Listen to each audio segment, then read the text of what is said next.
Olá para você que acompanha o Webzone, eu sou Eduardo Oliveira, dentro do programa Edu Pergunta, a série com treinadores que ascenderam da Série D para a Série C em 2023. Tem hoje o convidado Rafael Lacerda, treinador do Amazonas. Rafael, muito obrigado por ter aceito nosso convite. E esse Amazonas aí, a sensação da primeira fase e consegue o acesso. Obrigado por ter aceito o convite. Fala, Eduardo. Prazer participar do programa. Agradeço o convite de falar um pouco sobre o nosso trabalho aqui no Amazonas. Verdade, conseguimos esse acesso, grande objetivo do clube. Chegamos aí 3 semanas antes de iniciar a competição, vindo lá do Rio Grande do Sul, sem conhecer muito a região norte do país, o Amazonas mais especificamente, mas fizemos uma grande primeira fase, onde a equipe perdeu apenas uma partida dentro de 14 jogos, apenas uma derrota para o Porto Velho, onde estávamos ganhando, acabamos levando a virada, e aí chegaram os mata-matas, onde a equipe não perdeu, conseguimos a classificação avançando aí para a Série C, e agora temos essa semifinal contra o Pouso Alegre, onde infelizmente perdemos o primeiro jogo, mas agora temos o jogo da volta, dentro dos nossos domínios aqui no Amazonas, que a gente espera reverter para chegar nessa final de Campeonato Brasileiro.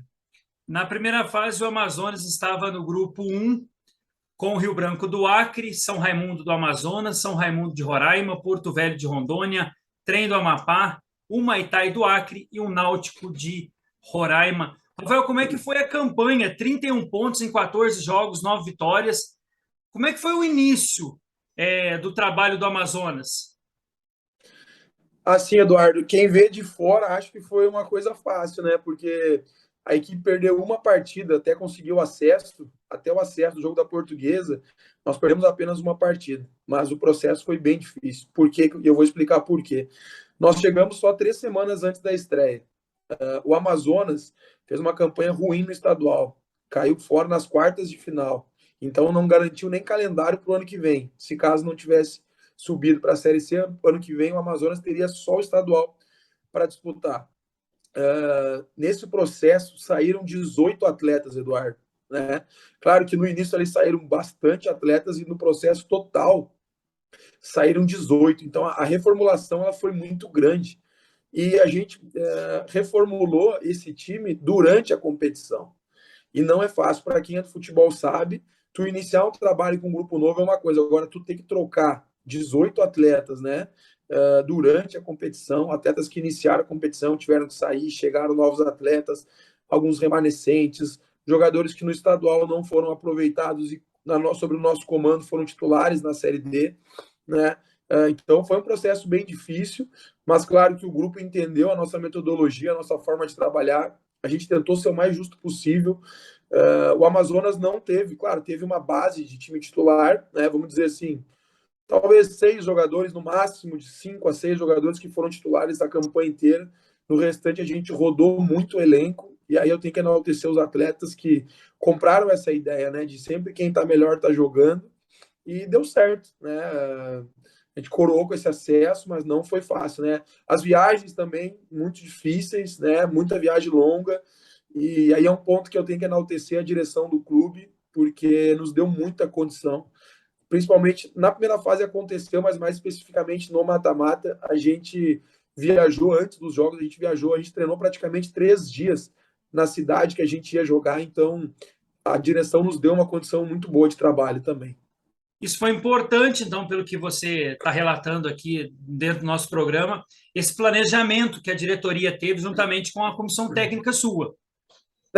Na minha avaliação, fundamental. A gente enfrentou clubes, por exemplo, que a gente ia jogar no domingo, os times chegavam no sábado aqui em Manaus, né? E a nossa diretoria nos deu esse respaldo. Claro que o Ângelo, que é o nosso executivo aqui, que ele e o Frank, que organizavam essas logísticas, a gente ia jogar no domingo, nós chegávamos às vezes na quinta-feira na cidade do jogo. Então a gente dormia na quinta-feira, nós treinava sexta, sábado, para jogar no domingo. Então, os jogadores sempre numa condição física muito boa. Agora, no mata-mata, nos 3 mata-matas contra a Juventude, Lagarto e contra a Portuguesa, nós treinamos 3 dias no local da partida, né? E isso conta muito, o jogador descansando no hotel, se alimentando bem.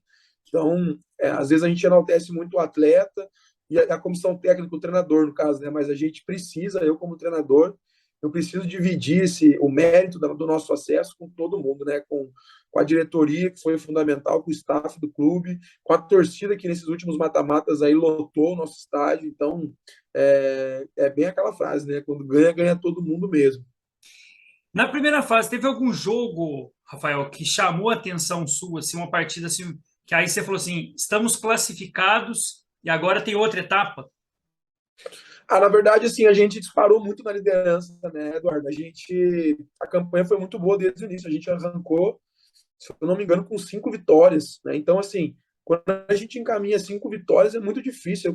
Eu já joguei a Série D, já fui auxiliar em competição da Série D e treinei. Essa é a minha terceira Série D como treinador. Né? Minha carreira é curta, eu tenho 3 anos como treinador profissional, mas quando tu engata 5, 6 vitórias, é praticamente impossível tu não classificar.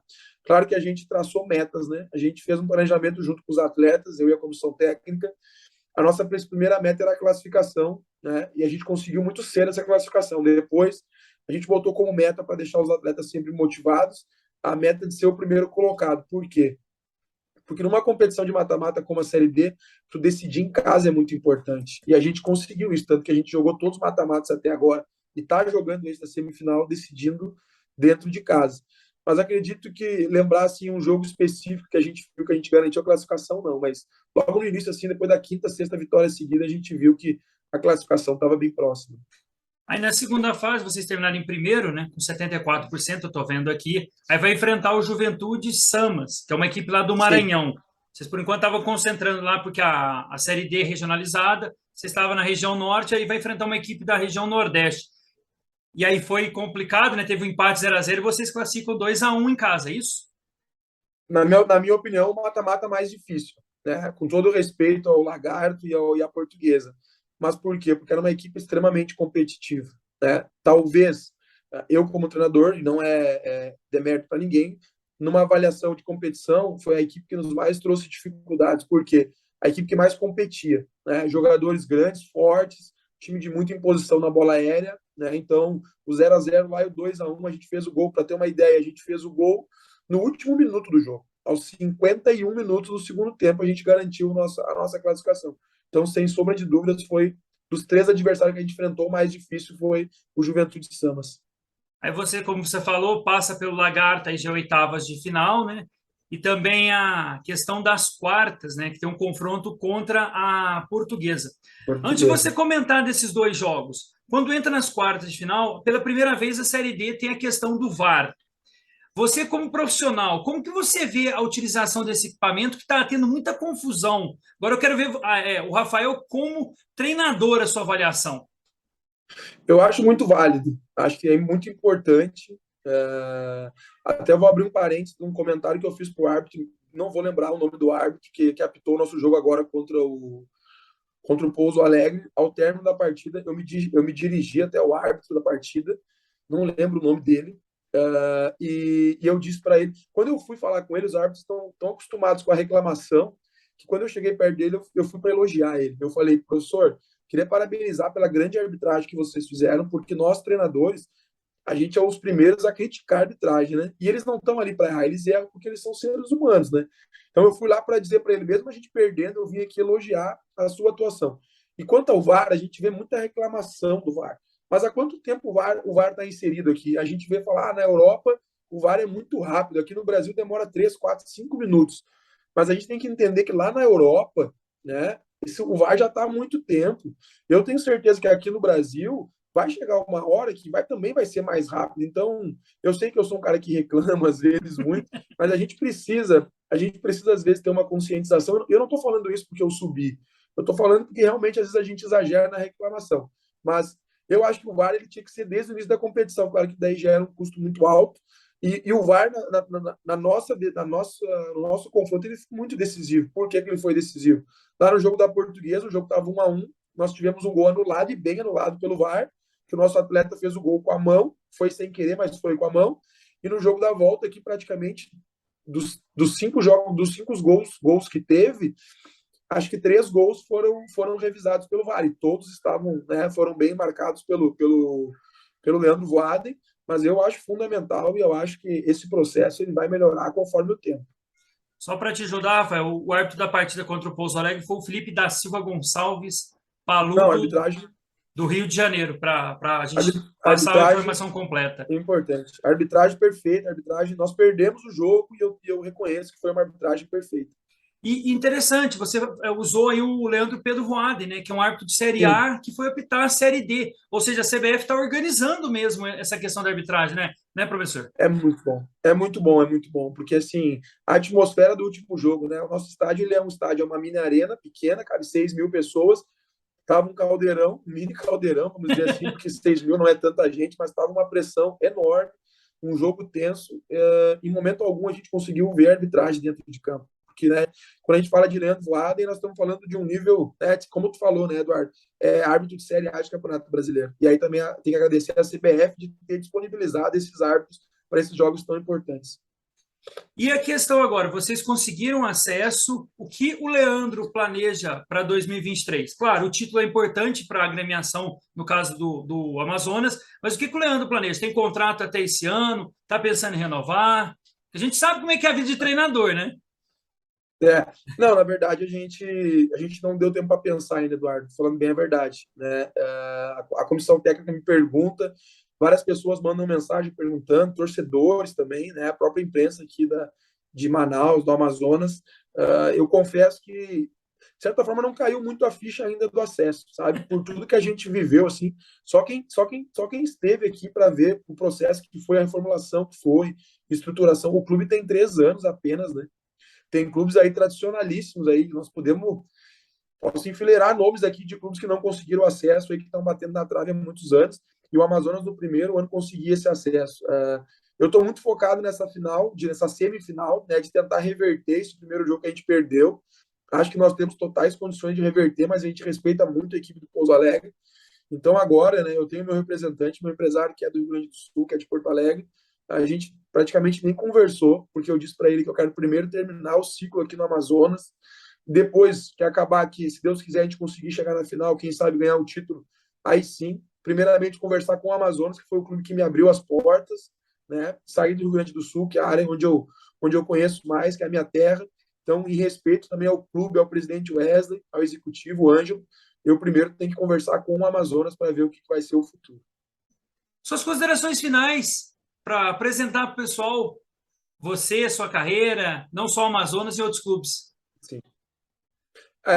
Eu tive, Lacerda eu fui atleta profissional por 15 anos, né? Rodei Brasil inteiro, lá do Rio Grande do Sul, diversos clubes, Caxias, Aimoré, São Paulo de Rio Grande, passei por Santa Catarina no Joinville, Concórdia, São Paulo Portuguesa, Red Bull, joguei no Goiás, joguei no Paysandu, joguei no Luverdense, então rodei bastante o Brasil como atleta, né? E em 2018 eu decidi encerrar a minha carreira como atleta e virar auxiliar no Caxias, que é o clube que eu tenho a maior identificação, porque foi o clube que me abriu as portas como atleta.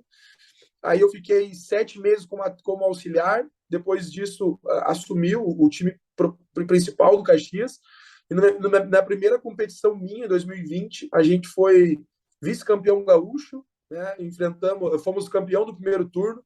Eu fui eleito o melhor treinador do Campeonato Gaúcho daquele ano. 2021 permaneci no Caxias. Novamente chegamos na semifinal, fomos semifinalistas, né? Ficamos em quarto lugar na competição, um campeonato que é disputado, que tem Grêmio, Inter, Juventude, Brasil de Pelotas. 2020 também a gente jogou a Série D pelo Caxias, onde a gente perdeu o acesso para o Mirassol, no ano que o Mirassol jogou, né? Que o Mirassol subiu. Depois disso eu passei pelo Aimoré, onde eu fiz uma reta final de Série D e o Gauchão desse ano, onde a gente garantiu a vaga do Aimoré para o Brasileiro do ano que vem. E aí eu recebi o convite do Amazonas, vim para cá. Estou com 38 anos, fazendo os cursos da CBF, né? Agora eu termino o último curso agora em outubro, no Rio de Janeiro. Né? A gente está, né, cada vez mais estudando, tentando melhorar. A gente sempre tem que estar aprendendo, estudando, né, para cada vez evoluir mais. A vida uma constante aprendizado e a gente está muito feliz também com o que a gente conseguiu conquistar aqui no Norte, né, conseguindo esse acesso com a Amazônia. Entrevistamos hoje o Rafael Lacerda nessa série de entrevista com os treinadores que ascenderam da Série D para a Série C em 2023. Até mais para vocês. No próximo sábado tem mais. Obrigado, viu, professor? Boa tarde a todos. Valeu, grande abraço.